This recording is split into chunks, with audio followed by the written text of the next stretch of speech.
Hey, what up, everybody? Adam here. I'm in my office and I'm getting my feet back underneath me after a couple weeks of national conference. And I just wanted to take a minute to say thank you. Thank you to all the people who've been listening to The Ferment. I talked to so many of you at the conferences, and it was great to hear how the podcast is blessing and encouraging you.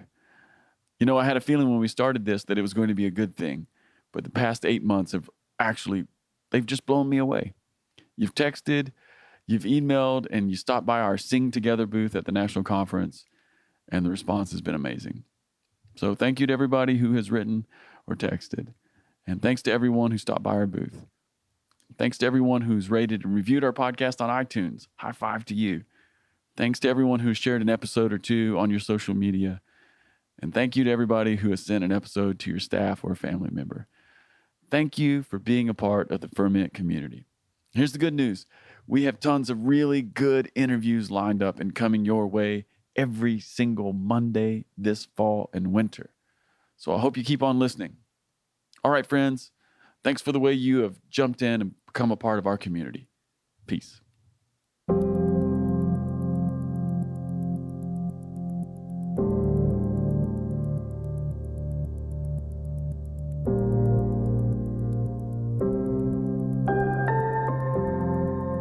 When I was 14, I had some amazing experiences. I was just playing my guitar in my bedroom, going through some worship songs, and the presence of God came in the most intense way. I've never experienced anything like it since. An immediate kind of awe, I knew it was God. You know, I'm kind of driven in my worship leading. I'm looking for the presence of God in that same way. I know that that's accessible. Yeah, it's available. Always there's more of God to be experienced. And you've been sort of chasing the presence of God? Would you say that's one way to frame it? Well, you could definitely say that. I think I am chasing the presence of God. I'm chasing the presence of God for other people. Like, really want other people to know God in the same way. Those experiences happened when I was on my own, really intimate, quiet times with God. So I'm always looking for that vulnerability, that honesty. That's the goal, that we experience that intimacy with God.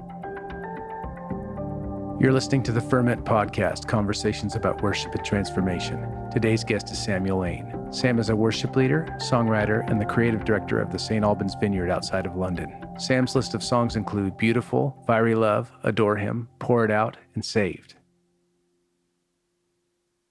This episode is brought to you by Monk Drums. Monk Drums is a creative desert venture that strives to combine beauty and business as one heartbeat. Monk Drums' main focus is handcrafted wooden drums that allow us to love, assist, and serve all who accompany us on this path. Use the coupon code FERMENTPOD to get 5% off your Monk Drums order. Find them on Instagram, Facebook, and Twitter at Monk Drums, and every Monday look for hashtag Monk Drum Monday. Speaking from personal experience, Monk Drums are wonderfully crafted and they sound amazing. They blend the best traits of both the djembe and the cajon, and I found them to be incredibly versatile in both the live and studio environment. Check them out at monkdrums.com. This episode is brought to you by our friends at worshipteam.com. Worshipteam.com comes preloaded with over 12,000 songs, with new songs being added all the time. Hillsong, Bethel, Vineyard, Six Steps, Jesus Culture, just to name a few. Service building with Worship Team is a snap, and all the songs are completely legal and licensed. You can also find them on social media, Facebook at worshipteam.com, Twitter at worshipteam, Instagram at worshipteam_WT. Visit them at worshipteam.com for a free trial today. Complete worship planning with thousands of songs, easy interface, mobile apps, and legal rights for your church. All you need in one place, worshipteam.com. Hey everyone, this is Mike O'Brien, director of the Vineyard School of Worship. We release a new single on the first Friday of every month. Our latest single, Everything, is an energetic, up-tempo anthem for the modern church. Featuring dynamic newcomer Liam Bernhardt on vocals, Everything pulses with echoes of Young the Giant and the Killers.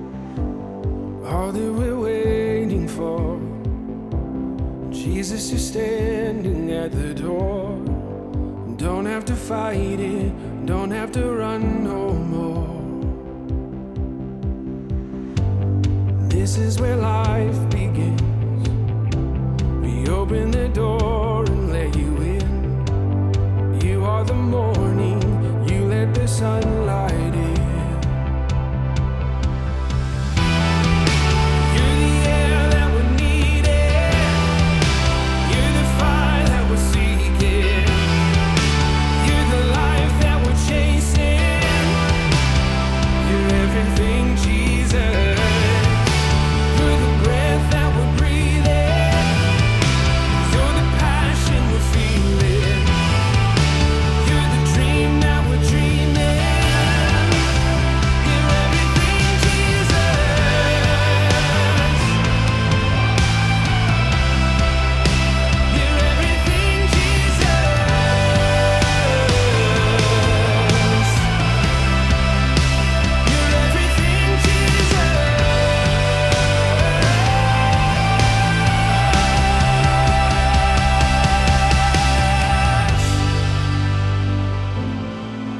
Like all of Vineyard Worship's monthly singles, everything comes with a toolkit of resources, tutorials on various instruments, multi-track stems, as well as a live in-studio video of the song. Look for these resources and more at vineyardworship.com/everything. Find everything and all of our singles wherever you listen to music.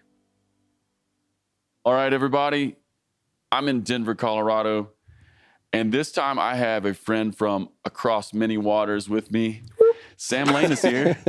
Hey. That's right. I'm so stoked to have this conversation. Yeah. It's good to have the Brits on American soil. Yeah.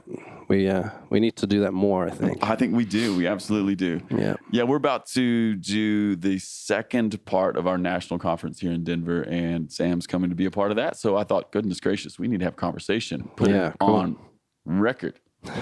All right. Hey, Sam, let's do this. Tell me where you grew up. I think a lot of people know that you're a Brit and that you write a lot of songs for the Vineyard, but like, where'd you grow up? Well, I'm a pastor's kid, as many of us are. I'm still there, actually. I've been in St. Albans for 30 years now. My parents just retired at the end of last year. So we planted that church in 88. Okay, so your parents planted it and you were just a kid at the church. I was just a kid running around, did the OHP. Yeah. We went to Anaheim for a year. My dad was being trained, so... like 87? 87, 88, yeah. Okay, wow. John Wimber. How old were you? I was 7 and 8 Oh, man. years amazing. old, so... Amazing. Loved the kids group. Yeah. You know, the old lady singing My Bible Lies Over the Ocean. Yeah. Still remember that. Do you? Yeah. I mean, for me, I said the sort of sinner's prayer, like, earlier, like when I was 4 or 5 years old, but for me, that the Anaheim Vineyard experience is where it really became real for me, you know? Yeah. What do you remember besides the old lady singing a little tune to you? What do you remember about the Anaheim Vineyard? Like, or what was... Maybe just even emotional resonance. What kind of feels come back to you? It was just, obviously 7 and 8 years old. Yeah. But lots of really friendly mother and father types, older people than I was. Yeah. I remember the worship. I remember, this is long before I picked up a guitar. I remember like amazing guitar solos and just, Were you captured by that even at a young age? Yeah. Oh, yeah. Totally. Yeah. Yeah. I mean, it definitely made an impact on me. Yeah. And it wasn't, I was 12 when I started to learn, so it was quite a long time. Yeah. Okay. So what did you start learning first? Acoustic for a month, and then it was electric and I had lessons for about 4 or 5 years or something. Okay.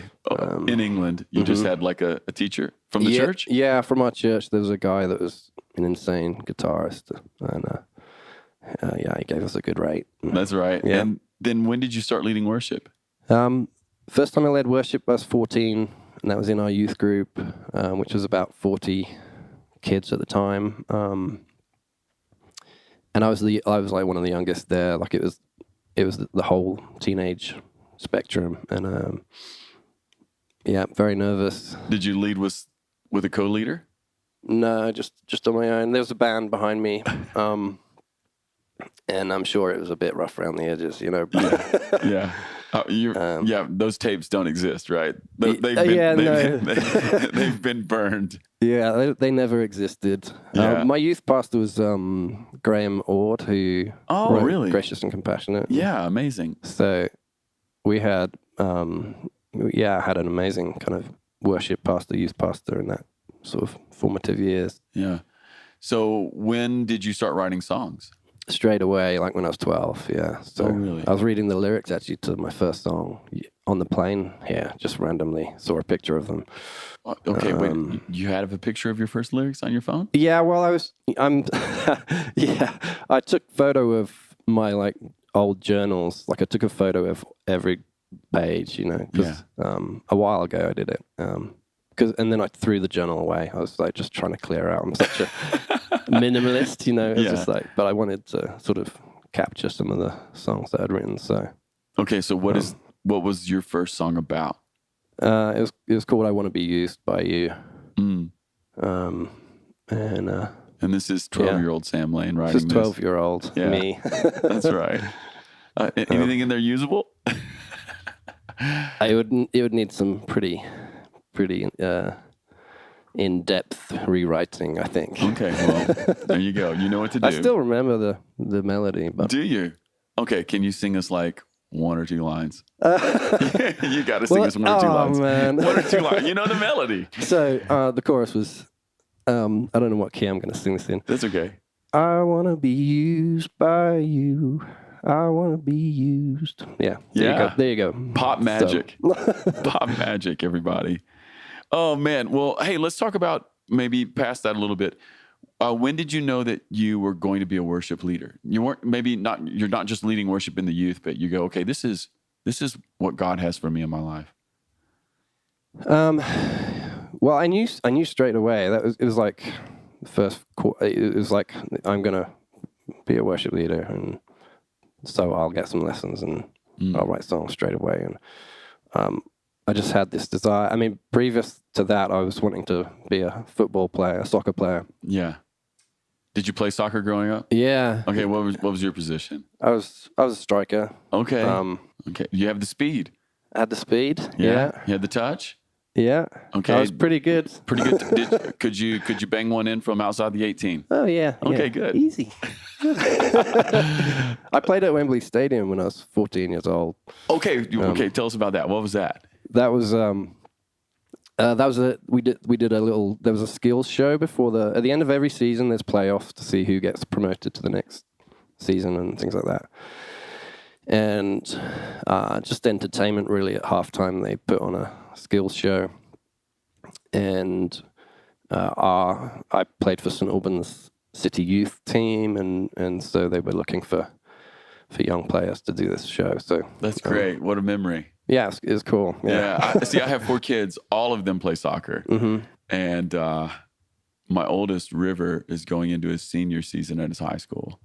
And so we're in deep. Yeah. Yeah, we're in deep. Yeah. Totally. Oh, yeah. Yeah. It's a big commitment. That's right. Yeah. No, it's all consuming. Yeah. So you decided to be a worship leader. Did that mean at the same time that you were going to step away from soccer at a certain level? Yeah. Yeah. I mean, so up until when I was around that age, the league I was playing for, the team I was playing for, moved to a Sunday morning league. And so immediately had this conflict with church on Sundays. I kept on playing for a couple of years, but kind of like afternoon games and midweek games and stuff. But it was pretty evident that I couldn't be professional anymore this way. And I remember my dad pulling me into this room and saying, and was like, you need to make a decision here, Yeah. So that's probably like the biggest so tough. decision. That's the biggest decision you'd made in your life. Up to Yeah, that so point. tough. Yeah, and I still what would have happened if I'd gone the other way? Every now and then. Yeah. When I'm watching the World Cup and England are playing really bad. Yeah. But Yeah. but You can imagine yourself in the white jersey with the lion on the lion crest on the front. Yeah, my 12-year-old self can imagine that. That's yeah. right. Okay, so before we get back to worship leading, who's your favorite Premier League team? Aston Villa. They are Premier League now as well because they just got promoted. Okay. Are they going to be able to stay? Who knows? Yeah, Okay. probably. I'm hoping. Okay, so at St. Albans, who do most people like? The nearest team are Watford. Okay. But a lot of people support Arsenal. Okay. Yeah, we're really close to London, so there's like Chelsea and Spurs so the whole mixed thing. in. Yeah. Yeah. At least in my mind as an American, and I've been to England a couple times and I'm still feeling it out, but people have like lifelong allegiances to their football team, right? Yeah. Yeah. And it's brutal, right? Like you love your team, you hate all the others. Yeah. Okay. But there's no reason why I should support Aston Villa other than I made that decision. When did you make that decision? When I got back from California. Okay. So I was 8 years old. Okay. And you just said Aston Villa, that's my team. Yeah, I watched a game and they played Man United and they won 3-1 and were exciting and they were the underdogs and that was That's it. great. That's so funny. Yeah. Okay, so you knew straight away, back to worship leading, you knew straight away that you wanted to be a worship leader, and you were like kind of intentional about it. When we get guitar lessons, I'm going to write songs. Yeah. Well, when I had made that decision that I wasn't going to pursue football anymore, I suddenly had like hours and hours in my day every day. That's right. Because I was like, well, I'm not going to, I've got all this spare time now. So that's when I took up the guitar. Yeah. And soon just got really passionate about worship. And when I was 14, I had some amazing experiences. A couple times, I had this one experience. I was leading worship. I was just playing my guitar in my bedroom and going through some worship songs, and the presence of God came in the most intense way. I've never experienced anything like it since. I could literally saw like a ripple, like calm down in my room, and immediate kind of awe and fear of God. I knew it was God, but it was so intense. I ran out of the room. I ran out and ran downstairs. You just took your guitar down and ran out. Yeah, there was no decision. It was instinctive, had to get out of there, What do you think that was about? Well, I think it was God, revealing himself to me. It's been interesting. Like when I went downstairs and I immediately regretted it. I was like, oh, what would have happened, if I'd stayed? Yeah. Like, God's in my bedroom right now. Yeah. Don't go anywhere near it, But so I prayed, like, God, do it again. Yeah. And next time I'll stay. Yeah. And it did happen 2 weeks later. Exactly the same thing. Amazing. And I ran out of the room again. Okay. And, yeah. And I kind of think I didn't have any choice in a way. I feel like the presence of God was so intense that it's, we can't, how it says, like, if you see God, you just can't see the face of God and survive. Yeah. That kind of thing. It felt big. Yeah. It was massive. And, and I prayed again, like, God come, and this time I'll stay. And I haven't felt the presence of God in that way again. I've felt close, Of course. But I feel like it's been formative for me because I think both times I was just playing worship songs. So I feel like it was God sealing that on my life, to, just showing that he is undeniably real. And I, even in my darkest moments, I can always you rely can think, on and that. you can go back even to those experiences. Yeah. I know that I know something happened to me. Yeah. So there's absolutely no doubt that God is real, in my mind. And for me, I'm kind of driven in my worship leading. I'm looking for the presence of God in that same way. And I know that's accessible. Yeah, it's available. Instance. Yeah. Yeah. And so always there's more of God to be experienced, you know? And well, just picking up on that, like one of the things I wanted to ask you was sort of about your approach to worship, because my experience of you, both on your records and in like worship leading moments, that you're this really odd combination of strength and tenderness. That's one way I would sort of describe like who you are, what you bring to the table, and like what's that about? What's your approach? And I mean, is it so formative? Like it's from this moment, like something happened to you when you were 14, a couple times, and you've been sort of chasing the presence of God. Would you say that's one way to frame it? I don't know. Yeah, well, you could definitely say that. I think I am chasing the presence of God. I'm chasing the presence of God for other people. Like really want other people to know God in the same way. Those experiences happened when I was on my own, really intimate, quiet times with God, you know, and so I'm always looking for that vulnerability, that honesty, that intimacy, that level of intimacy with God. And that's a like core Vineyard value. Yeah, for sure. Yeah. I mean, that was, you know, that's the goal, you know, for me in worship, is that we experience that intimacy with God.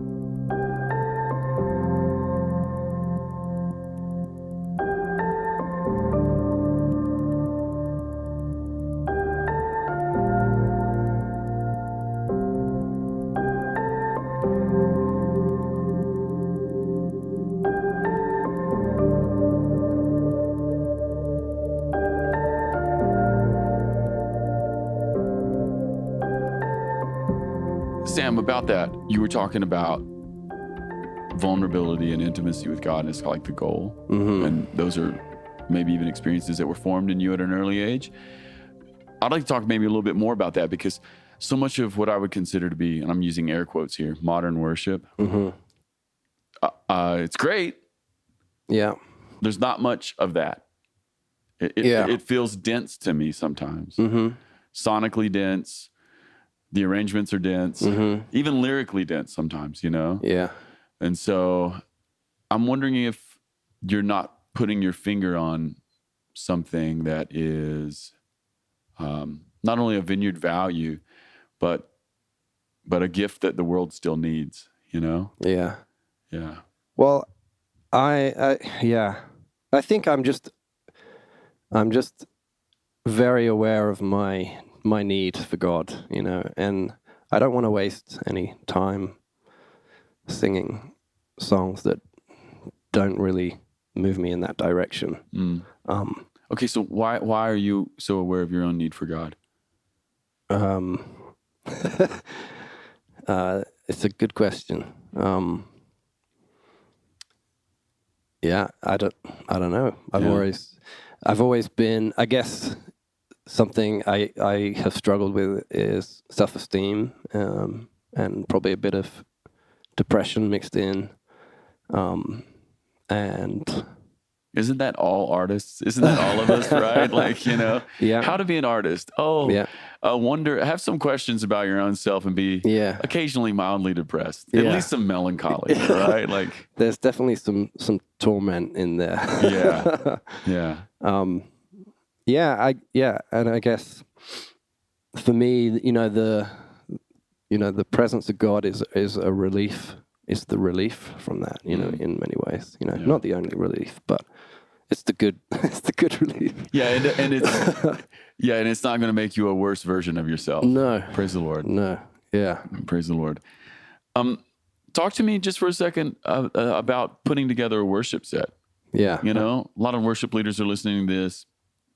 You've been doing this for years, since you were 14. Maybe it's Tuesday or Wednesday.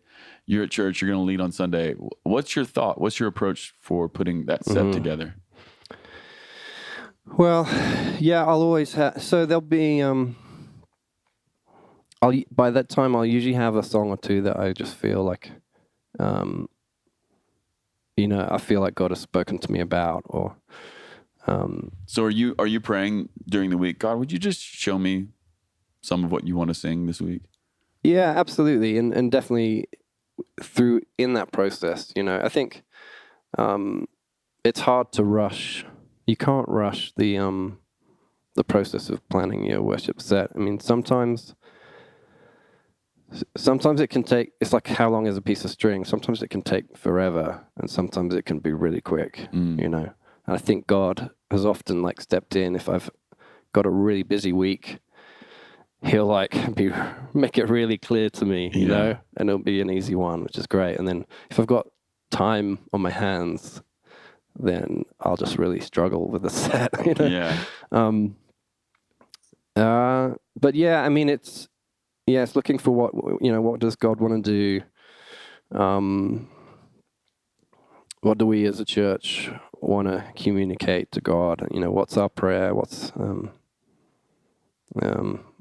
what fruit are we sowing long term? Yeah. Are you ever looking at your church and going, hey, this is an area where we're missing in worship, or maybe there's something that's not there, and you're looking to interject that new or that corrective into it? There are correctives. I mean, it happens, for me, I think more intuitively than that, or less kind of right? We haven't sung about justice for a while. Let's find some justice songs. That's Well, right. do you know what I mean? But Yeah.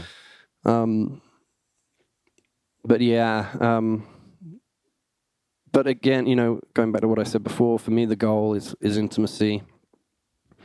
It doesn't mean that there's not praise, there's not joy in the set. That's all just as important. But I think I'm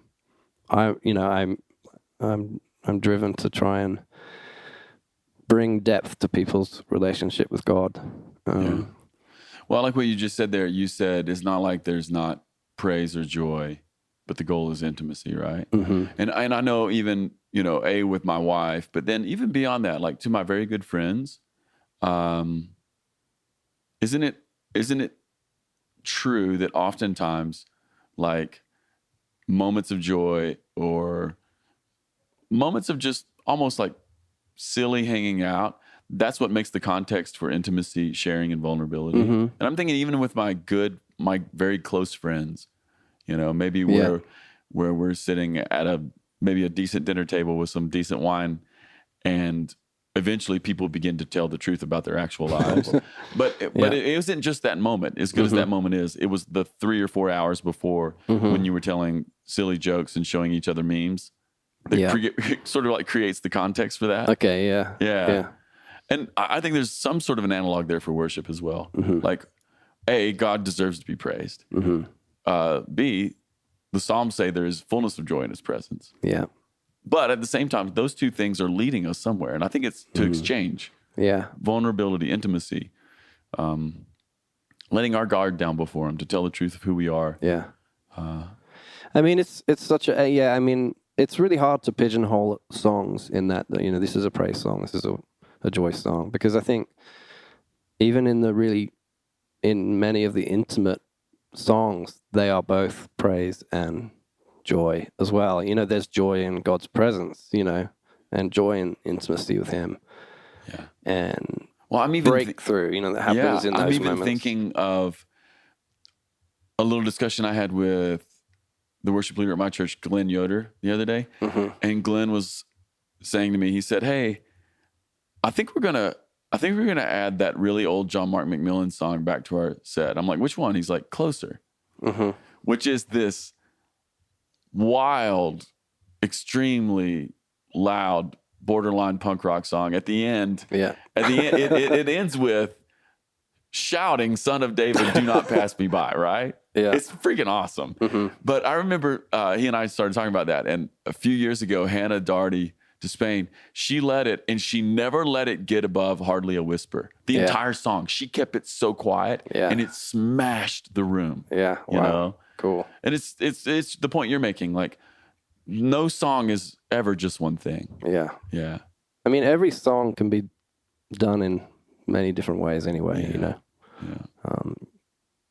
Yeah. I mean, very rarely stick to the recorded studio version of a song, Yeah, why don't you talk to me about that? Because it feels like a lot of times in, a lot of Sunday morning bands, people just play the record version.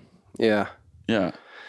Well, yeah. I mean, I always try, and I think that can be helpful for musicians that are pretty new to their instrument. It's helpful for them to have something to look towards, to emulate, But I think as a musician gets better, they start to bring more of themselves to the sound. And I'm always, whether I'm leading with the band at home or I'm traveling and using a band I've not played with before, I'm always wanting to encourage them to bring their own, skill, their own creativity to it, their own inspiration. I've never been one of those touring worship leaders that has a band that's set from place, for ages. I've always had my band changing up all the time and stuff like that, And isn't it fun though? I mean, on the one side, it'd be really nice to have a touring band that you just... Oh, for sure. Like, let's not kid the people here. That's a fun thing to have 4 or 5 people and you just Yeah. play together and you get great and you know what to do, right? Yeah.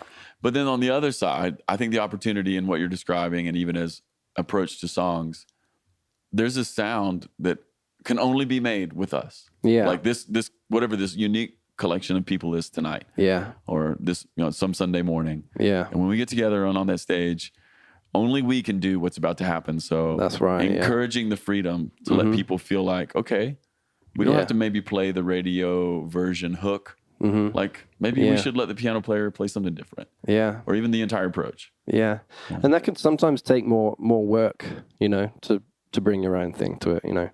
But I think you've got to, you're robbing people of what God has given you if you don't do that, Yeah. Because you could literally just put YouTube on or something. And Well, no, I think you bring up a great point there, right? Like, if we're going to continue to do live worship, if we're going to continue to bring a band together, have a PA, have a sound check, EQ, everything, make it as good as we can, that's a lot of work that goes into that. Like, if we're going to do all of that, yeah. why would we want to, and this is my opinion anyway, why would we want to simply emulate a record over and over again? Yeah. To your point, like, let's just put it on YouTube, put it on the big screen. Yeah.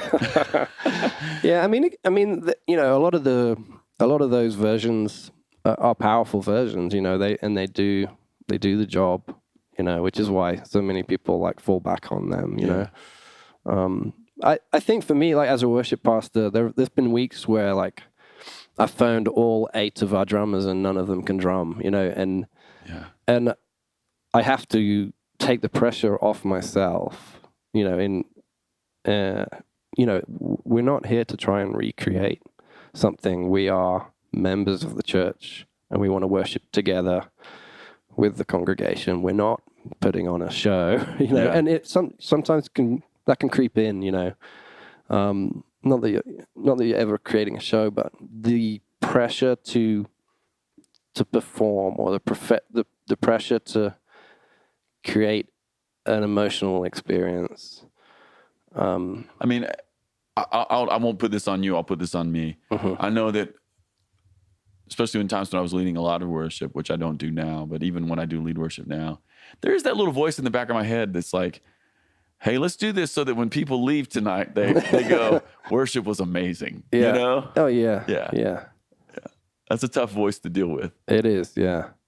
And that voice is always there, Yeah. Oh, Sam, come on. Tell us it goes away. Tell us it goes away eventually. Yeah. No, I mean, it's interesting, like, the last few years I've been leading at this event in the UK called David's Tent. What a cool event. I have really only cool. seen it from afar, but it's amazing. Yeah, I love leading worship there. It's 72 hours of nonstop worship. But from a worship leader's point of view, it pulls up all your insecurities, like you're sandwiched between like the Helsers and Jeremy Riddle and all these big name worship leaders, right? Yeah. And it's so easy for any one of those worship leaders, any one of those 72 bands, to feel the pressure to one, they're comparing themselves to, the set before and the set after, and all those insecurities come up. And, but also like to create, like I said, to create an experience that will get you noticed in amongst all that stuff, and it really clouds your ability to do a set, to do what, God so would want how to do do you in that overcome moment. it? Because you've played this several times now. Yeah. And you're going to play it again. Yeah, I'm Right? doing it again. There's another issue there where we're encouraged to bring our own songs and our own creativity and stuff to it. But there's also that other voice that says, if I do the Oceans or the Reckless Love or whatever song it is, that everyone will know, then a moment like that will happen, Yeah. But if everyone gave into that, those songs would be done 72 times during a weekend, Yeah. You gotta find your own path in that. You've got to find your own path, and it takes quite a bit of courage to do your own songs. That's something I've been trying to figure out, get confidence to to not just play it safe and rely on the surefire songs that work. But yeah, to really intentionally ask God, what do you want to do in this moment? And then a lot of the time in the moment of worship leading there, you just have to be flexible. You have to throw your plans away at times. Yeah, do you just let it go sometimes and just, like, we're just going to follow this little thing that kind of came up? Yeah, absolutely. And like last year, I'd worked so hard on the set for David's Tent last year, and I felt like it was right, and it was doing a few of my own songs, and I had like, I was feeling like a kind of righteous courage, and in the moment, like probably two songs in, it just went somewhere else, and it felt like that was where it needed to go. So you were doing like spontaneous prophetic stuff. Yeah, just letting it go. Yeah, I mean, we were singing that song "Saved," right? Yeah. By the way, what a gift! That song is a gift. Yeah, I love it. And that's just 2 chords. So that song, so often just ends up being something else because, you play 1 and 4. Yeah. 1 and 4. It's magic. It's worship leading magic. Well, when I play it, I'm just playing G and G sus. So it's kind of like 1 chord. Yeah. Do you let the bass player play the 4? Yeah. Okay. Yeah. They can do Don't beg. Yeah, you're not a tyrant. They can do what they want. Yeah, you're not a tyrant. Okay, good. But yeah, so the set went a totally different way, and it was good, and it was powerful, and it was joyful, but it wasn't what I was expecting the set to be. Yeah. I came off, and it was a great time, but I came off conflicted. I was just like, well, I was pretty confident that it was supposed to go this other way. Yeah. And I still don't know which way it should have gone, but that's the gift of getting to do it over and over again, though, right? Yeah. Yeah. Okay. Yeah, totally. So we'll try again this year. Who played with you last year? Mark James was playing. Oh, man. Did he play his lap steel? Amazing. Yeah, it's so much fun playing with him. He is such an anointed guy. Yeah, you and I were talking about him off mic a moment ago. What a gift. Yeah. What a gift You can't tame him. You can't get him to play anything you'd want anyway. Like he just wouldn't remember. Solid burn. Yeah.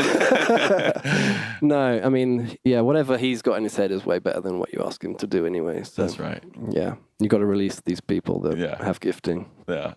Who played drums with you? Who was the rhythm section? A guy called Tristan Murray, who's most of the guys from St. Albans. Tristan's from Stevenage, which is a plant out of St. Albans. Okay, so these are like your buds at home? Yeah. Suze was doing backing. Suze Courtney. Yeah. And if you guys don't know Suze Courtney, she's amazing. She is the one Vineyard Worship leader who might be a true professional in the world. She works at the BBC. Yeah.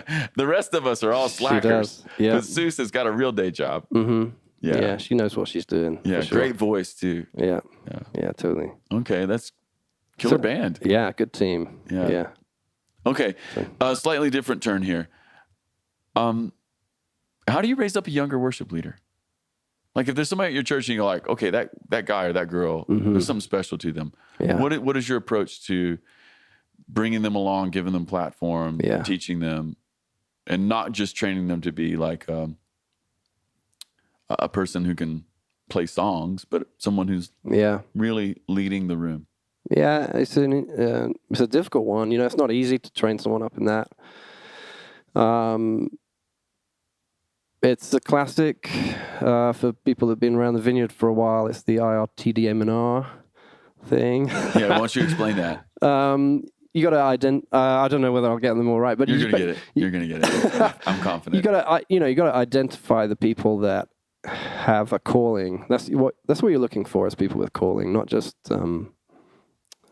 passion. But there's a lot of people that enjoy playing guitar and singing songs, but then there's like another level where there's something else on their life, you know. And so identifying the people that, yeah, this is what they're called to do. That's the tricky thing, and that's what you're looking for. And then you've just got to, give them as much opportunity as you can, you know, just and release them. Yeah, reps are important, aren't they? Yeah. And you know, if they're young, I mean, I started leading worship when I was 14. And I got to remind myself of that sometimes. You know, sometimes I look at a 14-year-old and I'm like, no way, you know. Yeah. And but we've got to remind ourselves that, you know. Sam, who believed in you when you were 14? Graham Ord was Graham? the worship pastor. Yeah. Anybody else in your world that was like, Sam, you got it. I want to see you go far. Well, my folks have been a massive part of my life, you know.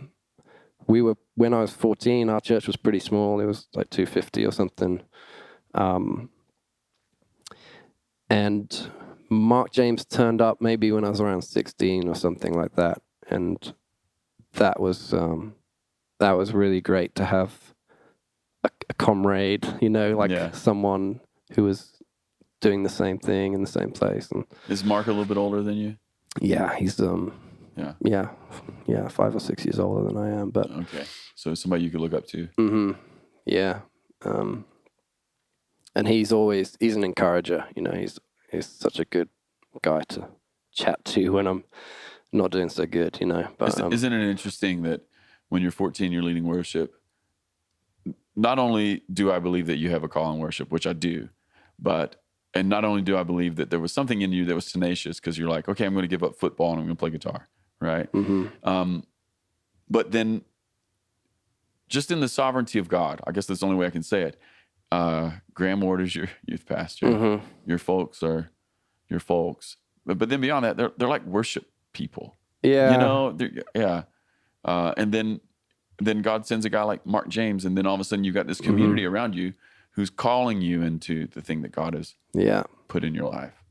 Yeah, definitely. And I mean, if you know, Brenton Brown was the first guy that he invited me to do a song for Vineyard Worship when I was 19, and it was a risk for him. It was a song called "So Near," which was like crazy kind of heavy rock, punk worship song, and it totally stood out like a sore thumb on the record, you know, which was the Holy album, and they put it as the last song on the end so that it wouldn't annoy people. They could just skip it or whatever. But he really believed in me, and I remember really that pressed song, for that song to get on. I remember that song. Yeah. Yeah. So that's where the door opened, and that's when I started recording with, you know, for Vineyard Worship and stuff. But that's great. High five to Brenton. Oh, Brenton, if you're totally. if you're listening to this today, high five. Yeah. Good call. Way to put that song on the record. My goodness. Yeah. Taking risks. That's right. Yeah. All right, Sam, another question here. How do you keep your heart alive when you're leading worship week to week? And, you know, it's not exactly revival at your church or something. And, you know, it's just the weekly grind. There's demons in the sound system. Someone on the team shows up late and the guitar player didn't learn any of the licks. Didn't, you know. Yeah. Well, how do you keep your own heart alive and not becoming cynical or just sort of anesthetized and you're just going through the motions? Mm-hmm. It's tricky, honestly, and I think that's right now. I think I'm pretty close to burnout. You know, if I'm really honest. Okay, right now you are. Well, I have been for a few years, I think. Okay. You know. Okay. So that's a real challenge. You know, for me, like at the moment, what I feel pressure from people to create these experiences. You know, and they're like they're relying on what I can do on stage for them, you know? And so I'm wanting to run as far away from that as I can, you know? Yeah. And finding it difficult, you know, and it just comes through like, you know, innocent kind of comments, and the whole song "Look to Jesus" was on the last record was about that, you know, inspired by that. I was at a conference and some guy I was going to lead worship, and some guy just said something like, you know, I'm really looking forward tonight, you know, bring it, you know, or I don't know what he said. I can't even remember exactly what he said. Yeah. But I was just like, it's not, I can't do this, you know, I need God. He put the responsibility for his own heart in your hands. Yeah. Yeah. The responsibility for his relationship with God was put on my shoulders, you know. Sam, I think that happens a lot. You know, I mean, I think it happens probably in a more acute way to you because you are someone who has a really distinct gift. But then I think that happens a lot just in worship in general. Yeah. You know, with pastors and then congregations and whatnot. Like they're just going, okay, if I'm going to worship today, the band has to. They have to do it. They have to do it. And the worship leader better do it. Yeah. Yeah. Yeah. So, I mean, the only thing I know how to do is to pray and to talk to God and to get away. Find some quiet time. What does prayer look like for you? Well, right, it's quiet.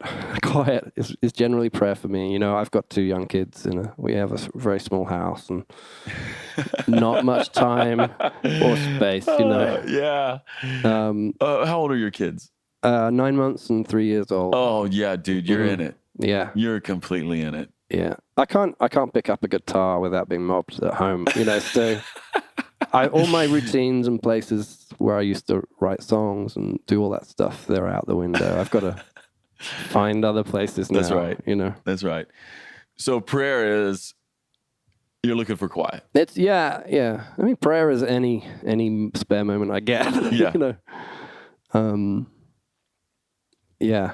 And it's been good. I think it's been difficult, as I said, but I think it's been good because it is pushing me into my relationship with God more, and like as I've said, my reliance and I'm aware of my need for God.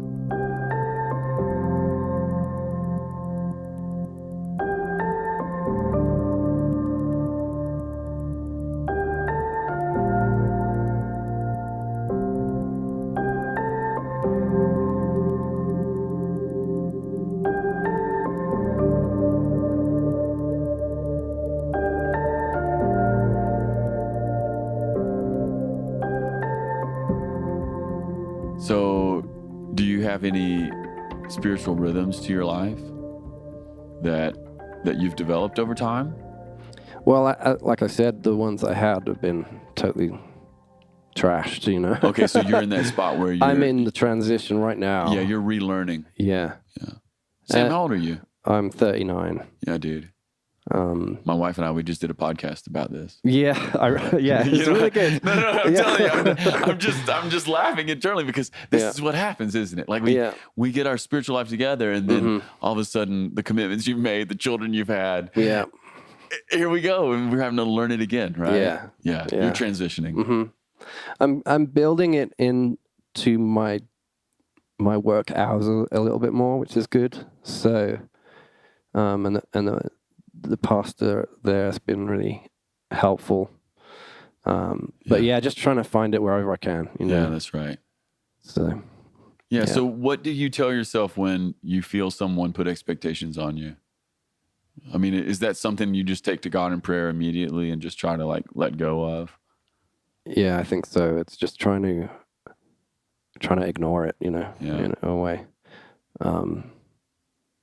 I've recently have had loads of song requests at church, you know, from all sorts of different places. Sources, people are saying, please play this, please. Yeah. And it makes my job, and some of them are good, and, you know, a lot of them are great songs. The thing is, there's tons of great worship songs out there. Oh, there's a zillion. Yeah. That's not a problem anymore, you know.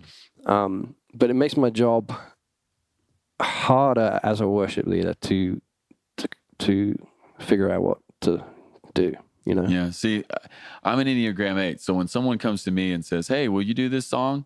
That's the best way to never get that song played. It's like, and it's struck from the list. Yeah. How long? Forever. That's how long. Yeah.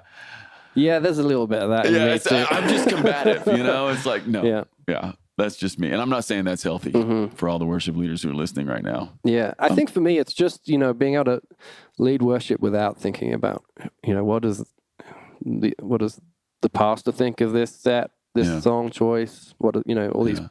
I'm trying to ignore everyone else a little bit. I'm leading them in worship, but also trying to ignore them too. It's a funny thing. Well, I mean, I what I hear in your comments are, I hear your heart, and I specifically hear your heart to do something that touches God, to do something that's devoted to God first, Yeah.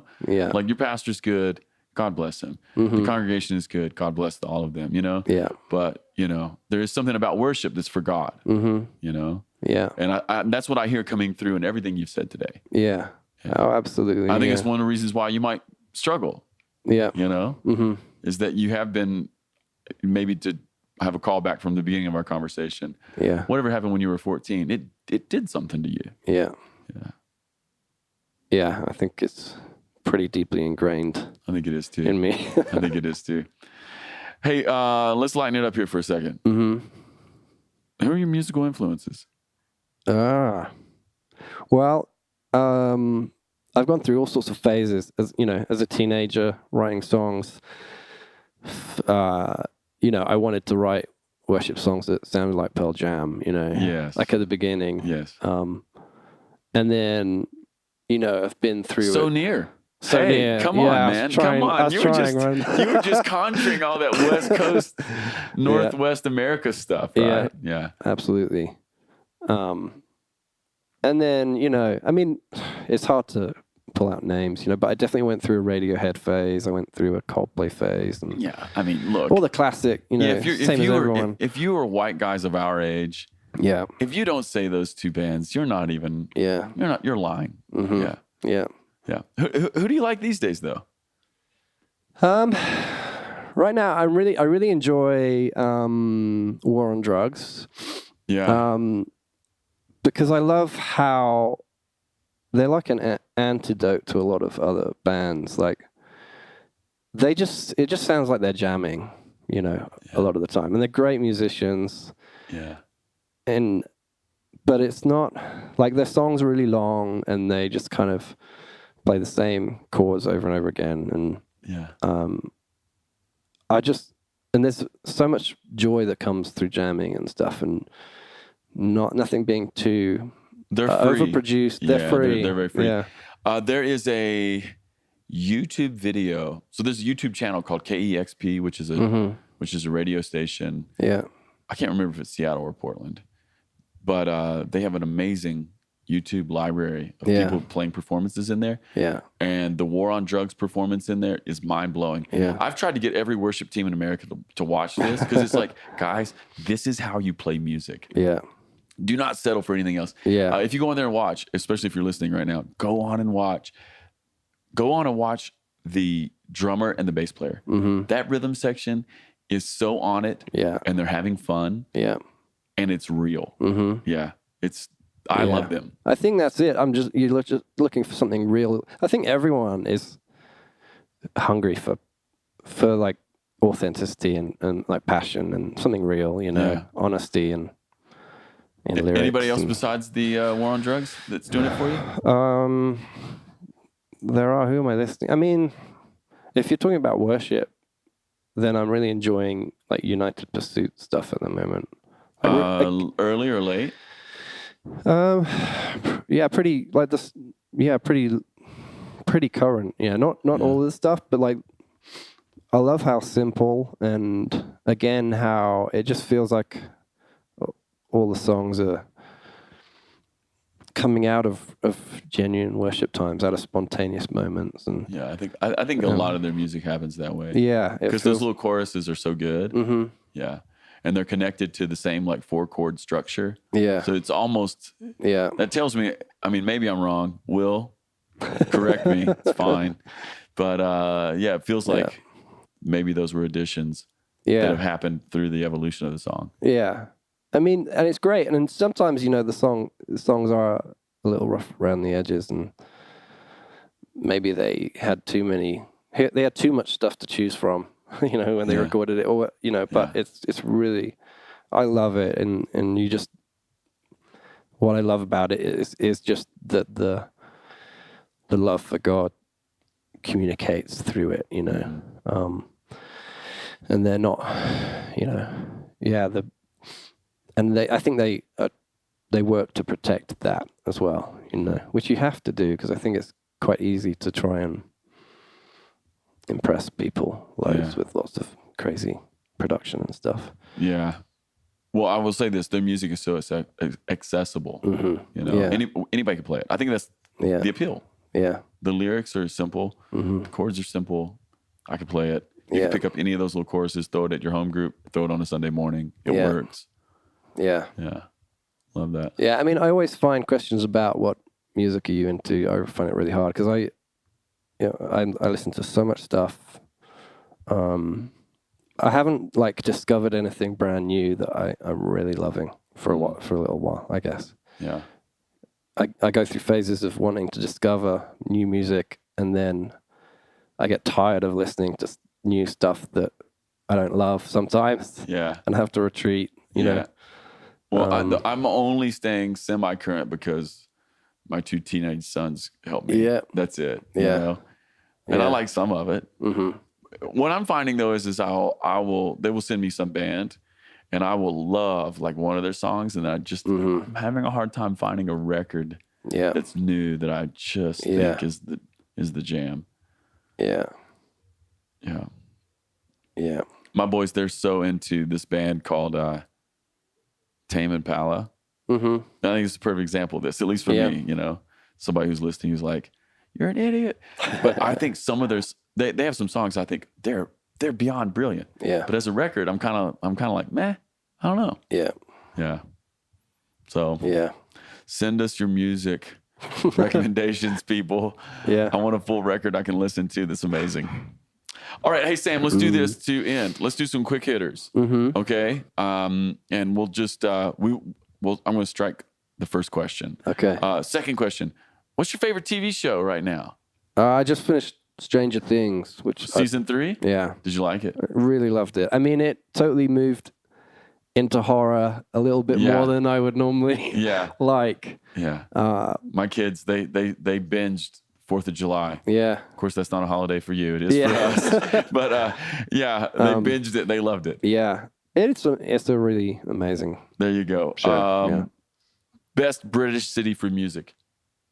You got to say London. Yeah. London. Yeah. Not Manchester. Nah. I've never been an Oasis fan, or a lot of the Manchester sound. I've never really connected with it. Polarizing. Beatles or Stones? Oh. I don't know. Beatles, I guess. There you go. Okay. Yeah. And the last one, and I think maybe you've answered it. I don't know. Oasis or Blur? No, Blur for sure. Yeah. Blur for sure. Perfect. Yeah. Man, Sam, thanks for coming on. Thanks for coming on. Hey, we have one more question. It's the question everybody gets on this podcast. Yeah. To end, will you just tell us a moment that you experienced great joy? Yeah. Well, I knew this question was coming. That's right. As everyone does now. That's right. Everyone does. And it's hard to pinpoint one. And I was going to avoid mentioning my kids. Oh man, you should just mention them though. It's okay. Well, I think for me, I'm finding a lot of joy in the day-to-day interactions with them. Has anything in particular happened lately? Well, some just ridiculously cute kid moment. Yeah, well, Eden, my 9-month-year-old, she's just beginning to talk. In fact, she said "Daddy" on FaceTime earlier. There you go. And she's not really directed that at me before. She said it, but she's just shouting stuff. And she does this crazy low noise. Yeah, she's got a really low voice. Oh.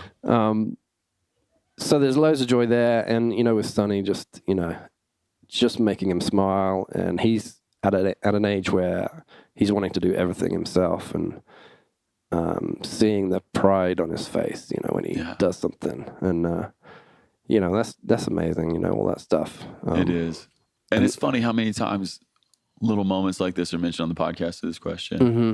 Yeah. Yeah. I know one way of looking at it could go, oh, this cliche. I don't think it is. There's just something really special about our kids and our families, and it is real. Yeah, I think so. And, I've only been a father for 3 years, but it definitely is life-changing and expands your idea of God and his heart, as well. It's an amazing little journey you get thrown on. You do. Yeah. It's so good. Man, Sam, thanks for those stories. Yeah, pleasure. Hey, thanks for telling the truth today too. That was some great stuff there. That's going to help people. Yeah. Yeah. Cool. Hey, listen, if you are listening to this podcast and you're not super familiar with Sam Lane or his music, you should check him out. He's got 2 records. Both are great. And there's a load of YouTube videos of him like leading with the Brits, and you should check those out too. All right, everybody. Till next time. High fives and hugs.